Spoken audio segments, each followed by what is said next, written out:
Avec l'arrivée de la chaîne MrBeast doublée en français et ses 1,5 million d'abonnés en 8 mois, la France a pu découvrir un léger aperçu de ce nouveau style de contenu déjà très répandu aux États-Unis et dans le monde anglophone. Un contenu extrêmement dynamique et intense en termes de technique de montage vidéo, mais aussi en termes de contenu lui-même. Des vidéos extrêmes, des dizaines de milliers de dollars dépensés par vidéo, des liasses de billets, ou plutôt des montagnes de billets, des grosses voitures, des cuts, des transitions, des zooms et surtout des milliards de vues.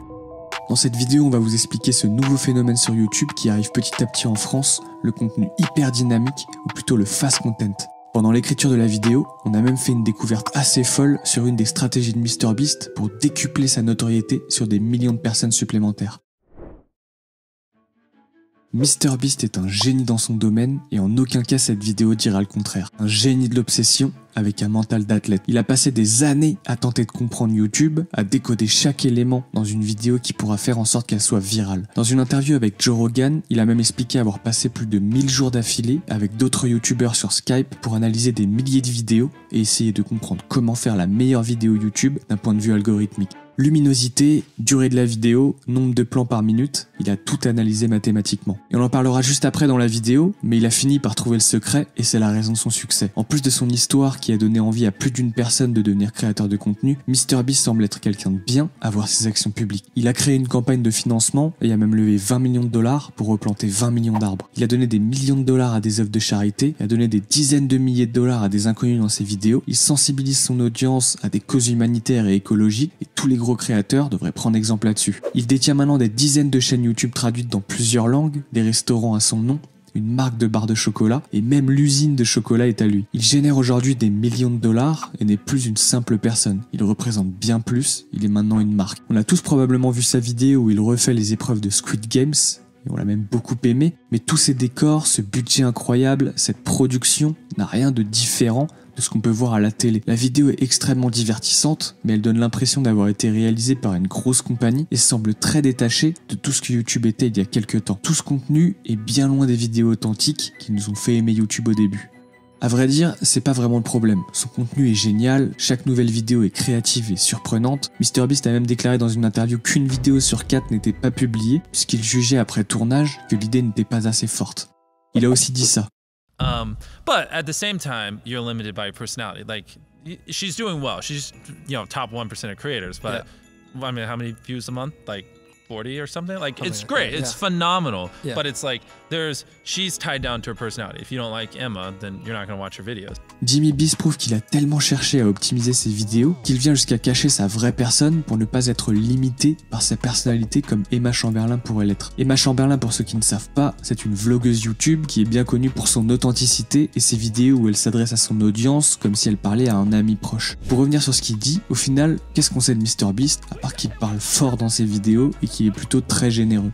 En fait, on sait rien. Il a lissé sa personnalité pour correspondre à l'audience la plus large possible. En bref, MrBeast a créé un nouveau genre de vidéo et il donne l'impression que tout est facile. Et le réel problème dans cette nouvelle ère, c'est les innombrables copies de MrBeast qui apparaissent jour après jour et qui font de YouTube un endroit où chaque vidéo doit dépasser la précédente et où les vidéos paraissent être les mêmes avec les mêmes schémas, les mêmes techniques de montage, les mêmes effets, les mêmes sous-titres et les mêmes mots. Dans ses interviews, MrBeast semble donner des éléments de réussite, des éléments pris à la lettre par la plupart des youtubeurs qui tentent de le copier, mais à force de cacher leur propre personnalité pour correspondre au plus de monde possible, on se retrouve avec des clones, du contenu aseptisé et de moins en moins original.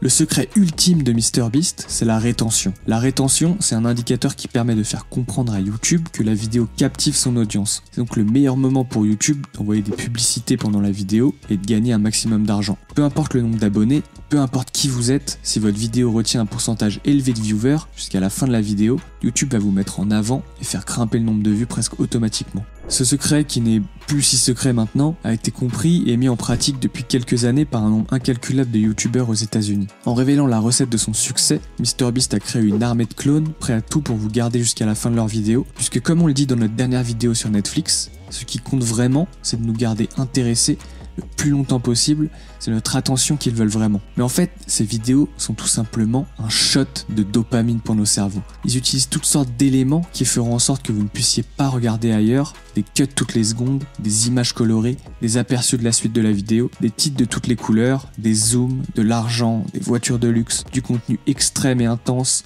des gens qui parlent fort, rapidement, et des émotions décuplées. Tout est tellement extrême qu'on a parfois l'impression que si on ne regarde pas la vidéo pendant 30 secondes, on va plus rien comprendre tellement il sera passé de choses. Le youtubeur aura changé 3 fois de ville, aura donné 10 000 $ à telle ou telle personne, et on aura le sentiment d'avoir manqué quelque chose. La guerre de la rétention fait que tous ces contenus ressemblent aux sitcoms, avec les faux rires pour nous dire quand rire. Sauf que là, c'est pour te dire quand être engagé, et il faut à tout prix être engagé tout le temps. Dans cette guerre de clones, on retrouve par exemple le créateur Matthew Beam. On va analyser les premières minutes d'une de ses vidéos pour illustrer les propos. That's Mr. Beast Island! Wow, this is going to be insane. We're gonna be spending the next few days deserted on this island with no one to help us. Our boat driver is literally leaving.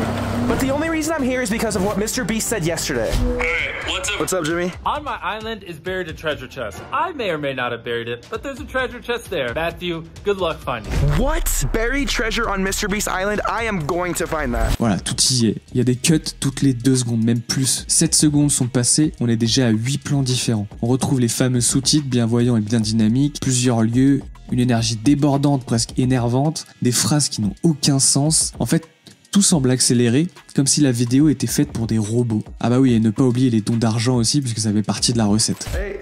Hey. Since you're subscribed, you just won $1,000. No! Oh no, Dad, I just won $1,000. Si vous vous demandez s'il a trouvé ou non ce trésor enterré, il l'a bien trouvé. À 45 secondes de la fin, pour être sûr que vous restiez jusqu'à la fin de la vidéo. Et en plus, le coffre n'était même pas enterré. Et ce bout en train comptabilise 2 millions d'abonnés. Il a la même structure de miniature que MrBeast, la même structure de description, la même structure de vidéo. En fait, c'est un pur clone. C'est l'enfant algorithmique de MrBeast. Ils sont tellement similaires que ça en devient étrange. Peut-être que MrBeast paye ses gens pour parler de lui. Sinon, pourquoi ce Matthew Beam mettrait MrBeast une fois sur 2 en miniature sur sa chaîne ? Bon, parce que ça fait des vues, vous me direz, et peu de chances que Matthew Beam fasse ça par passion, malheureusement, et vous auriez raison. Un autre zigoto qu'on a repéré, c'est lui, Dylan. Il a 300 000 followers en seulement 4 vidéos. Il est vérifié par YouTube, et qu'est-ce qu'il fait à votre avis ? Eh ben, il dépense des milliers de dollars, et il achète 10 000 barres de chocolat MrBeast. Il achète 300 000 $ de chocolat sur sa toute première vidéo. Il a un bureau avec le logo de MrBeast en géant sur les murs, mais c'est qui ? Il travaille pour MrBeast en fait. C'est une publicité qu'on regarde là. Attendez, pause. Regardez qui on retrouve sur la vidéo. Notre ami Matthew Beam et sa petite mèche qu'on adore. En vrai, on s'est rendu compte de tout ça pendant l'écriture de la vidéo et on s'est vraiment demandé si ces chaînes n'étaient pas financées par MrBeast pour parler de ses produits et créer du contenu et des challenges autour de tout ça. C'est clairement quelque chose qui est faisable de la part de MrBeast, mais ça a été dit et révélé nulle part. Il a quand même déjà réalisé une opération commerciale similaire en payant Amixem pour qu'il parle de sa nouvelle chaîne française. Non, les gars, vous êtes pas prêts. Double tapez pas, je vous bute. Cette vidéo est sponsorisée par un YouTuber. Cette vidéo est sponsorisée par MrBeast. Au point de vue marketing, ça serait du génie de décupler sa présence à travers d'autres influenceurs et donc d'autres audiences et de les contrôler plus ou moins en les finançant. Des influenceurs qui seraient financés pour réaliser des grosses vidéos à la sauce MrBeast. D'ailleurs, MrBeast avait déjà parlé sur Twitter de racheter des chaînes YouTube ou d'investir dedans. Après avoir fait quelques recherches, on s'est aperçu que ces créateurs se trouvaient tous dans la même agence de management, une agence qui s'appellerait Night, avec comme slogan redéfinir la gestion des talents pour la prochaine génération de superstars mondiales. Cette société possède d'autres sociétés, dont une qui s'appelle Peerpop, une société qui permet aux influenceurs de collaborer avec d'autres influenceurs contre rémunération, un peu comme un featuring dans la musique. On est peut-être tombé sur quelque chose, on leur a posé la question, mais on n'a pas eu de réponse pour le moment, alors affaire à suivre. Bref, en France, on reste un peu en dehors de ce genre de contenu pour le moment et tant mieux. Certains sont un peu dans ce style quand même, mais cette ère n'est pas encore arrivée réellement en France. Il y a plusieurs raisons à ça. Déjà, les rémunérations YouTube pour les créateurs sont moins élevées en France qu'aux États-Unis. En plus, un créateur français touche une communauté francophone bien moins nombreuse que la communauté anglophone. Donc techniquement, moins de vues égale moins d'argent, donc plus compliqué d'acheter 10 000 barres de chocolat MrBeast. Ça n'empêche pas certains youtubeurs francophones de très bien gagner leur vie, mais pour le moment, on est encore loin du business model américain qui consiste à réinvestir 100% de l'argent gagné, et tant mieux. ou tant pis.